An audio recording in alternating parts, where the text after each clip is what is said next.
Autism, a word you've probably heard, but what does it really mean? Is it a disorder, a condition, a difference, or does it mean my child is possessed? Is it evil spirits playing around with my child's brains? Assalamu alaikum, good day. Today we are going to break it down in a way that is simple, clear, and easy to understand, especially for parents and caregivers who want to support their child in the best way possible. Autism is a lifelong developmental disability. A developmental disability starts when someone is very young. It is also referred to as Autism Spectrum Disorder, ASD. It is a condition that affects how a person thinks, communicates, and interacts with the world. I repeat, it is a developmental disability. There are many types of disabilities, and autism is one type. Therefore, if you or your child is diagnosed with autism, it doesn't mean evil spirits got into you or your child. It doesn't mean you are possessed. It only means that your brain or your child's brain develops differently and is wired differently. It is called a spectrum because it varies widely. Some individuals might need help to no support, while others require more help in daily life. No two autistic people are the same. Some may have challenges with communication and social interactions, while others might struggle with sensory sensitivities or repetitive behaviors.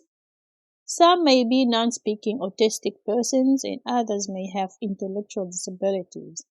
Each autistic individual is different from the next. There are 4 areas of development within the autism spectrum that autistic individuals find challenging. 1. Communication and language. Communication is often delayed in autistic children. 2. Behavior and thinking. They may behave and act differently.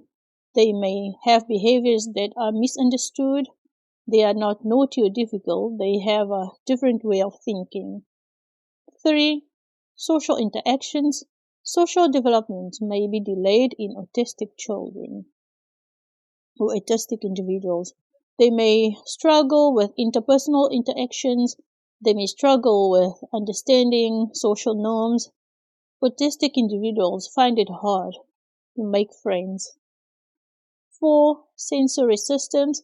Depending on the person, an autistic individual may seek out sensory stimulation or may be sensory sensitive.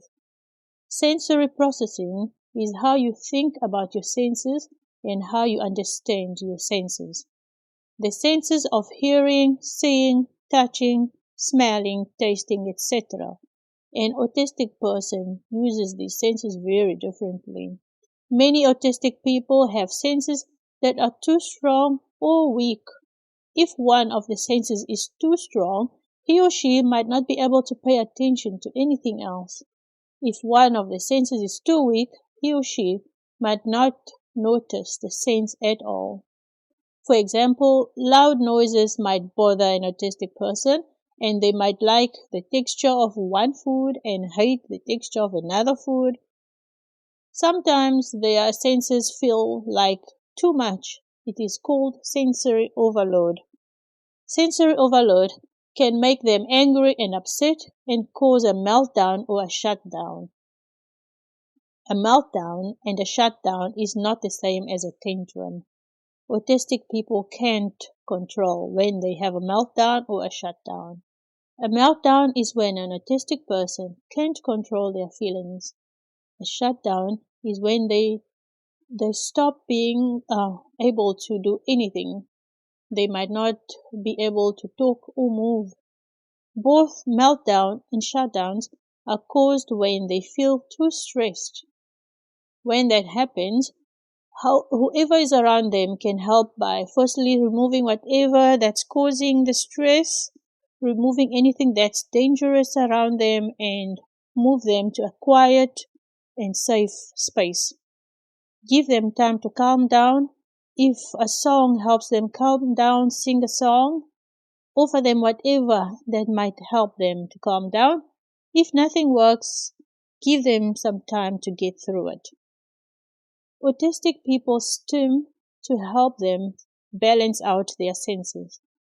Stimming is moving in the same way over and over again. They stim for all sorts of reasons. Stimming helps them feel better. There are lots of ways that they stim.